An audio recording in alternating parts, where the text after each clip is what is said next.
Le faux dans l'info, le podcast d'Africa Tchèque pour comprendre l'écosystème de la désinformation. Bienvenue à tous, Maria Mathiam devant ce micro pour votre podcast Le Faux dans l'info, produit par Africa Tchèque, Marie-Justine Diogo à la technique. Le Faux dans l'info, décryptage. Imaginez un programme informatique qui comprend et utilise un langage naturel, qui peut générer du texte, écrire une dissertation complète, expliquer avec des mots simples des théories complexes. Eh bien, vous n'avez pas besoin de vous plonger dans le futur. Ce programme informatique est déjà une réalité. ChatGPT fonctionne comme une vraie personne, suscitant des craintes avec des cas de tricherie dans des écoles et universités. Des craintes également de voir se multiplier des fake news. Nous en parlons avec notre invité, l'ancien vice-président du Conseil national du numérique en France, Tariq Krim. Bonjour. Oui, bonjour. Tariq Krim, vous vous présentez comme étant un fondateur, un concepteur de produits et un philosophe de la technologie, avec comme objectif de travailler à faire d'Internet un endroit plus agréable à vivre. C'est ainsi d'ailleurs que vous avez lancé le site d'information Code Souverain. J'ajoute que vous êtes également le fondateur des startups NetVibes et puis Joli Cloud.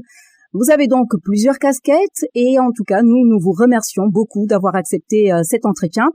Nous l'annoncions il y a quelques secondes, ChatGPT, une intelligence artificielle bluffante, suscite des appréhensions à travers le monde.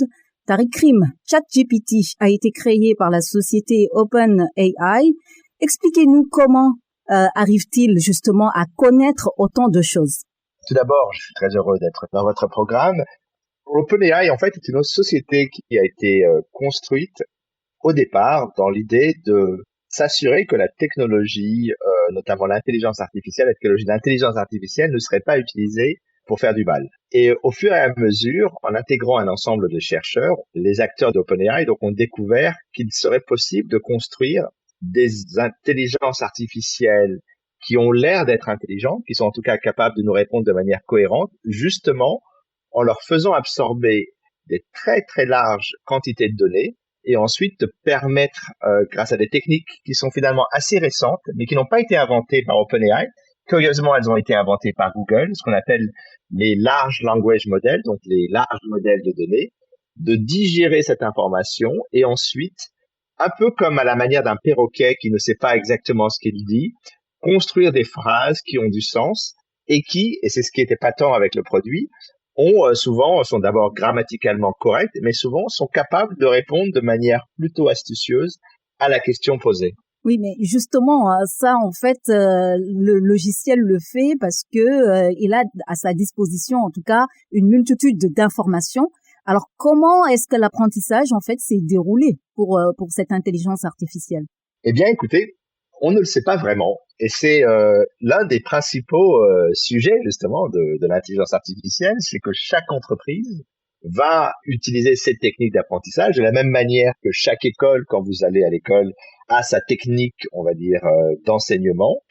Et l'objectif est d'ailleurs souvent de cacher la manière dont les choses sont faites, parce que vous le savez, Steve Jobs disait toujours qu'un produit, pour réussir, doit donner le sentiment d'être magique. C'était effectivement le cas avec l'iPhone, ça a été le cas avec de nombreux produits. Et ici, l'objectif était surtout d'attirer l'attention sur la qualité quasiment irréprochable. Je dis quasiment parce qu'il y a évidemment, on va en parler, plein de cas et de sujets importants, mais en mettant de côté toutes ces questions. Et donc effectivement, il y a beaucoup de gens qui disent qu'aujourd'hui, la question de la manière dont on va apprendre l'apprentissage technologique, qui est pour l'instant un secret industriel, parce qu'il y a aussi une raison pour laquelle on n'indique pas comment OpenAI, entre guillemets, a éduqué ChatGPT, c'est parce que justement, il y a une bataille commerciale titanesque entre Google, Microsoft et un ensemble d'entreprises, et évidemment, dans le cadre de bataille commerciale, le secret est important. On ne sait en fait que des petits détails. On sait qu'elle a digéré l'ensemble du web, de Wikipédia, probablement de YouTube.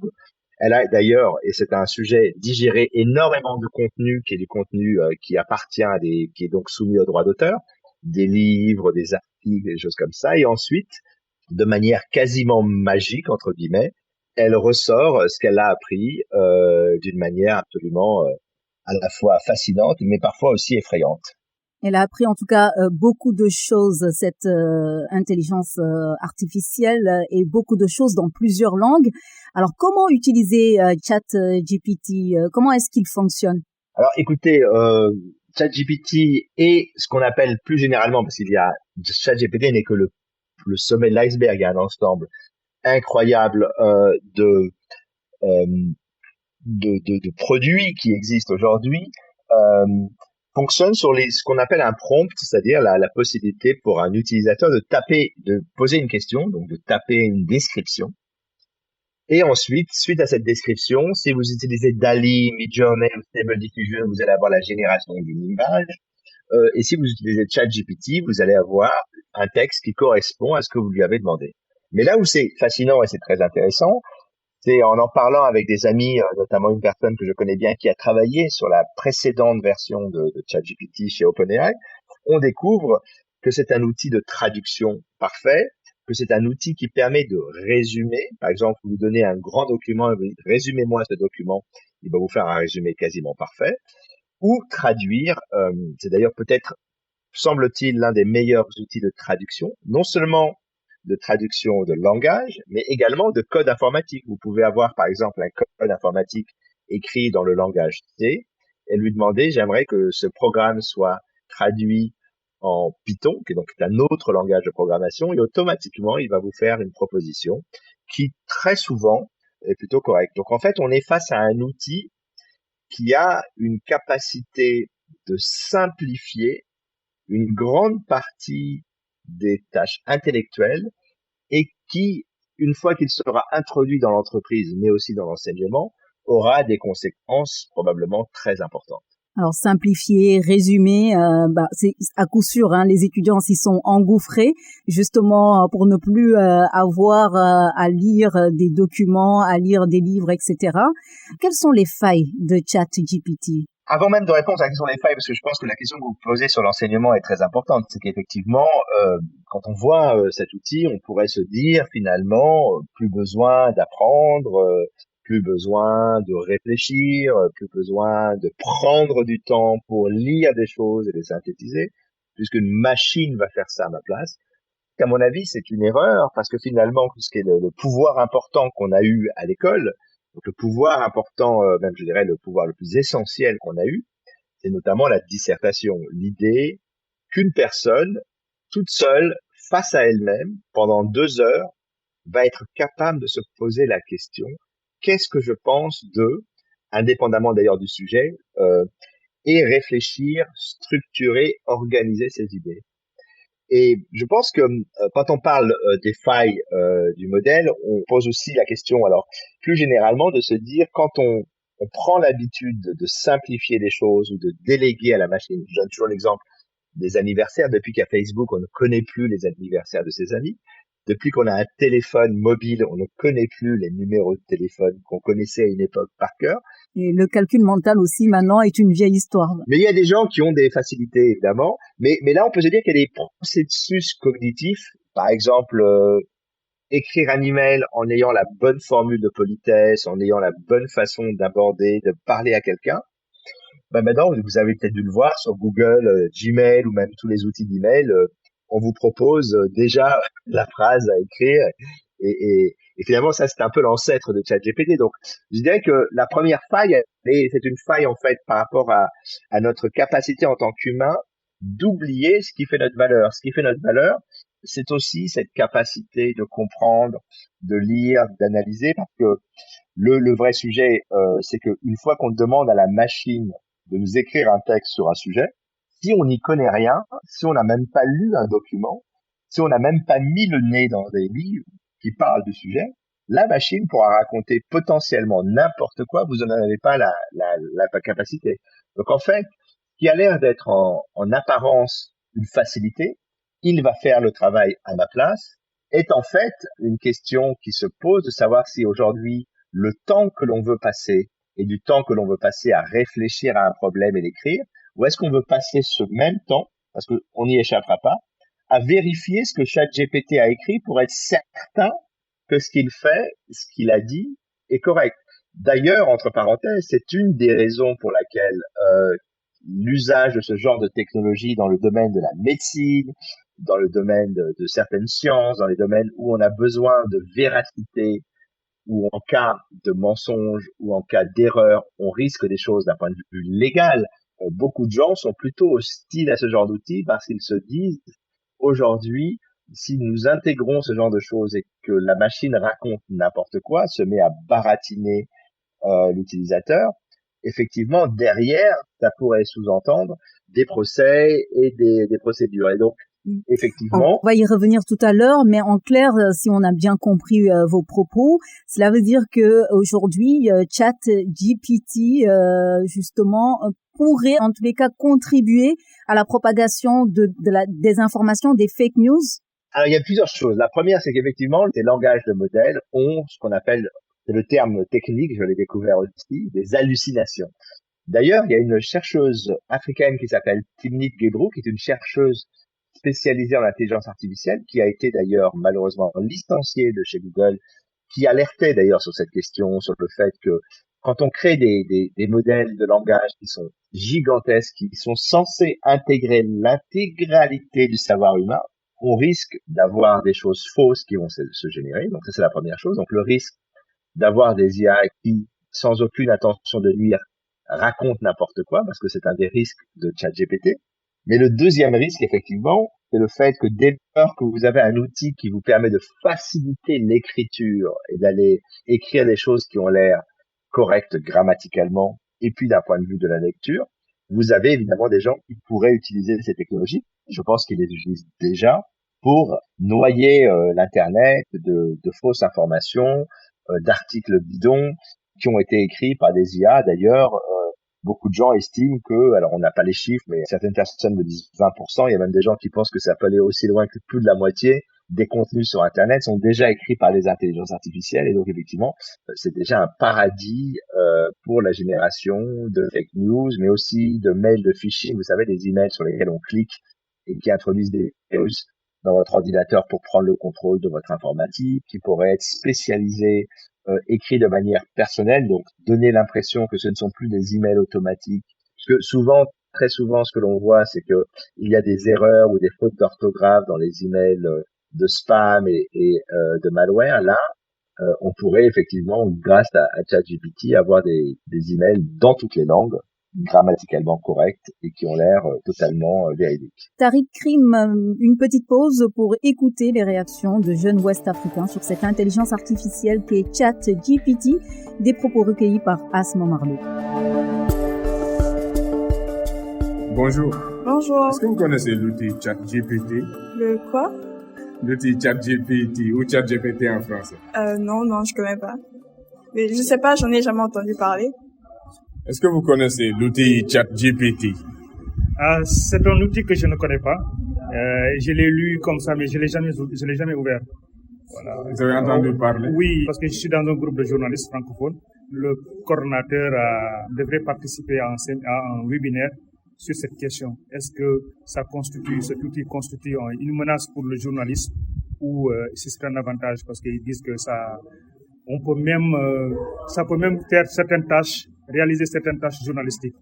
J'en ai entendu parler, effectivement, et j'ai suivi une émission sur une radio internationale qui parlait de ça. Et en fait, ce qui était intéressant, parce que je l'ai suivi un peu les débats avant, et quand j'ai suivi l'émission de radio disait qu'il y avait un juge dans un pays d'Amérique latine qui avait été pris, qui avait été épinglé parce que il avait rendu un verdict en s'inspirant de ChatGPT. Alors les gens ont découvert qu'il y avait dans la décision de justice, il y avait beaucoup de failles. Donc les gens ont dit qu'il y a ce danger effectivement de trop, faire confiance à l'intelligence artificielle. Il y a le risque que l'intelligence artificielle aussi sur des données qu'elle ne maîtrise pas, qu'elle puisse se tromper et se tromper parfois beaucoup plus gravement que l'être humain. Est-ce qu'on peut faire le lien avec le journalisme? Quel possible impact pour le journalisme et la recherche de la vérité? Je ne sais pas, parce que je l'ai jamais ouvert. Je ne sais pas quelles sont comment on appelle, les tâches que cet outil-là peut réaliser. Mais si ça doit faire des tâches que le journaliste doit faire, je n'ai pas de crainte pour moi, pour quelqu'un qui a déjà l'expérience. Mais pour les jeunes journalistes qui vont venir, si ça peut écrire des articles pour eux, mais ça peut être un danger pour la facilité pour tomber dans la paresse. Et voilà, ça c'est peut-être un problème. En fait, moi j'ai déjà un problème très sérieux. Moi je suis encore de la très vieille école, donc tu vois, je suis de l'école que quand on cherche une information, on préfère prendre le dictionnaire papier, on prend une encyclopédie. Quand je vois, même dans ma rédaction, des jeunes aller sur Wikipédia, je leur dis toujours, faites attention. Donc maintenant, avec les failles qu'on a trouvées sur ChatGPT, si ces jeunes-là qui ont tendance à se dire que tout est digital, c'est beaucoup plus facile de se connecter, de trouver l'info. Je crois que je ne le conseille pas, et dans ma rédaction, je ne le conseillerais pas à des jeunes. C'est une nouveauté.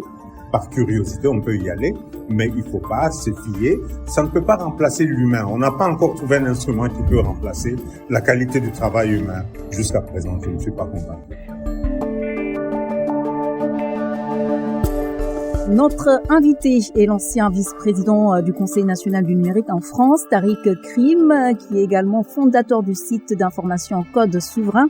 Nous venons d'écouter le micro-trottoir réalisé par Asmo Marlowe. Certains des intervenants n'ont aucune idée de ce qu'est le ChatGPT, d'autres ont des craintes sur le futur. Tariq Krim, le journaliste, risque-t-il d'être remplacé par ChatGPT? Mais écoutez, comme on l'a dit tout à l'heure pour l'éducation et pour l'école, je crois que ces technologies vont permettre aux journalistes de pouvoir faciliter la production de contenu, mais je ne crois évidemment pas à... Alors je sais que c'est le rêve de beaucoup de gens de créer des systèmes artificiels qui construisent du contenu artificiel, qui ensuite seront lus d'ailleurs par des robots. On est maintenant dans un système où même les robots et les intelligences artificielles écrivent les commentaires sur les articles qui ont été écrits par d'autres intelligences artificielles, et d'une certaine manière, on crée tout un écosystème médiatique où il n'y a plus d'humains pour les produire, pour les commenter et peut-être même d'ailleurs pour les lire. Je crois au contraire que ces technologies, en tout cas, que les journalistes doivent évidemment s'approprier ces technologies, mais que l'on est en train de vivre est avant tout une révolution dans la production de contenu.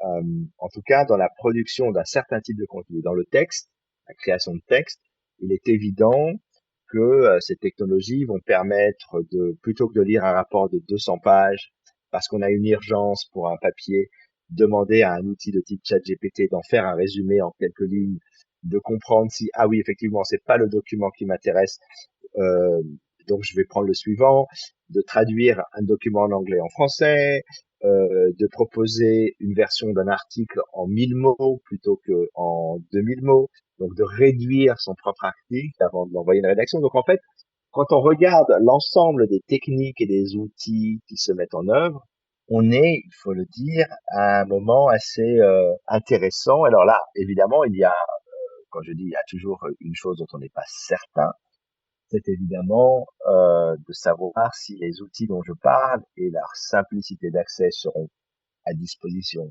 maintenant, ou si ce que l'on voit essentiellement avec Microsoft et les annonces Google sont plutôt ce qu'on appelle des teasers, et que les produits réellement utilisables ne le seront que dans quelques années. Donc là, encore une fois, il y a aussi beaucoup de flou quant à la mise en œuvre opérationnelle de ce genre de produit. Est-ce qu'on pourrait se retrouver dans une situation, en fait, qui serait pire que ce qu'on vit actuellement en termes de fake news et de deepfake, etc., sachant que tout ce que vous venez de dire sur ChatGPT est à mettre en relation, il faut cumuler cela, en fait, avec la paresse intellectuelle que vous évoquiez un peu plus tôt. Oui, absolument. C'est-à-dire que ce qui est fascinant, c'est que on est aussi rentré dans un monde où une partie des informations qui sont données sont fausses. On l'a vu récemment avec les révélations, notamment de Forbidden Stories, qu'il existe dans le monde des officines chargées d'influencer notamment les élections, d'ailleurs notamment en Afrique, c'est ça qui a été très intéressant dans cet article. Et effectivement, on a d'une certaine manière accepté depuis le Brexit, depuis l'élection américaine que Trump a gagné, et puis d'ailleurs dans d'autres élections au Brésil, un peu partout. Au Nigeria, au Kenya également. Exactement, que des informations fausses se mettent en œuvre. Mais ce qui est très intéressant, c'est que les informations ne sont pas en fait souvent uniquement le fait de gouvernements ou de groupes politiques, mais également désormais d'entreprises qui souhaitent changer l'opinion sur un sujet pour modifier la perception. Et donc en fait, on a tout un travail qui existe. Et d'une certaine manière, notre capacité à croire ce qui existe, à mon avis, a baissé justement parce qu'on s'est tous fait à un moment ou à un autre avoir par une fake news. Moi, ça m'est arrivé d'écrire quelque chose et quelqu'un me dit « Ah, tu t'es fait avoir, ce que tu as posté n'est pas totalement vrai. » Et effectivement, ça avait l'air correct, mais c'était pas totalement vrai. Et donc effectivement, de plus en plus, je crois qu'on crée une forme d'immunité à cet environnement. Alors après, il y a aussi une forme de cynisme, c'est que beaucoup de gens estiment que de toute façon, on va vivre dans un monde où la vérité est une forme de luxe. Et ça veut dire aussi, d'ailleurs, dans un monde où ChatGPT et toutes ces technologies vont remplir l'Internet de contenu un peu bidon, que nous aurons l'opportunité d'avoir des contenus éditoriaux de qualité garantis sans intelligence artificielle et qu'on va peut-être revenir aussi à l'appréciation d'un contenu de qualité vérifié ou en tout cas dont le processus de fonctionnement est beaucoup plus transparent. Qu'est-ce qui explique l'intérêt que certains ont pour ChatGPT? Je pense notamment à Elon Musk, qui serait derrière justement ChatGPT, qui serait un des financiers. Alors, Elon Musk a été un des financiers d'OpenAI et il en est parti, donc il a plus ou moins cédé son poste. Il était avec Reid Hoffman, qui était le créateur de LinkedIn, et Peter Thiel, le fondateur de PayPal et de Palantir, d'ailleurs, qui était d'ailleurs le partenaire d'Elon Musk dans PayPal et puis dans de nombreuses de ces entreprises. Et donc, ce qui intéresse plus ou moins d'ailleurs ces entreprises, mais essentiellement Google et Microsoft, c'est qu'on est dans un monde où parfois, c'est pas toujours le cas, mais parfois une rupture technologique rend caduque tout ce qui a existé avant. Je donne un exemple, c'est que quand l'iPhone est arrivé, quand on a vu la puissance de l'iPhone et l'utilisation des apps qui permettent de répondre à des problèmes très précis et de simplifier, au départ en tout cas, l'interaction que nous avions, notre téléphone devenait un appareil photo, un baladeur MP3, devenait un outil pour appeler un taxi, pour commander une pizza, etc. Donc soudain, tout ce qui avait existé avant, qui n'était donc pas sur les applications mobiles, est devenu caduque du jour au lendemain. Et beaucoup de gens pensent que si ces formes d'intelligence artificielle basées sur ces nouvelles techniques de larges modèles de langage, donc ce qu'on appellerait pour simplifier les intelligences artificielles génératives, s'intégraient notamment dans le moteur de recherche, notamment dans les outils d'édition. Et vous pourriez très bien imaginer écrire, au lieu d'écrire un texte, écrire les grandes lignes du texte et avoir l'intérieur du texte se remplir automatiquement. Évidemment, l'application qui aura fait fonctionner en premier de manière correcte ce type de solution va devenir dominante sur le marché. C'est pour ça que d'un côté, Microsoft avec la solution Office pousse très très vite la solution de ChatGPT et Google qui a bien compris le risque, qui n'est pas qu'un risque technologique, c'est aussi, il faut bien comprendre que ces entreprises vivent sur un mythe de la toute-puissance technologique. Par exemple, qu'Apple fabrique les meilleurs produits, que les produits de Google sont les plus intelligents, et donc dès lors que ces mythes et ces croyances sont d'une certaine manière invalidés par un nouveau produit, par exemple l'idée que grâce à ChatGPT, la dominance de Google, son avance technologique ne serait plus celle qu'il devait avoir, celle à laquelle ils ont pendant des années essayé de construire leur puissance. À partir de là, évidemment, vous comprenez bien que c'est un risque majeur, un changement quasiment tellurique, voire anthropologique. Et donc ChatGPT, avec cette capacité conversationnelle, pourrait, je dis bien pourrait, parce que évidemment le futur n'est pas encore écrit, devenir le nouveau paradigme majeur comme le moteur de recherche de Google l'a été dans les années 90 ou comme l'iPhone l'a été dans les années 2000, c'est-à-dire la plateforme à partir de laquelle tout se construit vous devenez le nouveau centre de l'attention, le nouveau centre économique. Et là, effectivement, on parle de marchés de plusieurs centaines de milliards de dollars, parce qu'il n'y a pas évidemment que Google, il y a tous les acteurs qui vivent la publicité de Google, qui du jour au lendemain pourraient se retrouver dans une situation où ils n'ont plus accès à l'audience qui leur a été donnée, parce qu'au lieu d'aller sur Google, vous posez une question sur ChatGPT et il vous dit allez voir le concurrent et vous n'avez aucune idée de pourquoi il a envoyé chez votre concurrent et pas chez vous, parce qu'encore une fois, comme on l'a indiqué au tout départ, ces plateformes sont essentiellement des boîtes noires. Alors Microsoft serait sur le point donc d'intégrer à ses outils le ChatGPT? Absolument, ils l'ont déjà annoncé, ils ont déjà fait des annonces. Faire fonctionner ChatGPT, ça coûte très cher. Et donc la question qui se posera toujours est toujours la même, c'est est-ce qu'il s'agira, comme pour l'iPhone, d'un produit plutôt de luxe réservé à une élite qui a les moyens de se le payer, et on donnera, entre guillemets, au reste des internautes un produit un peu dégradé, de moins qualitatif, ou est-ce que tout le monde aura accès au meilleur de l'intelligence artificielle? Et là, effectivement, c'est une question évidemment totalement ouverte.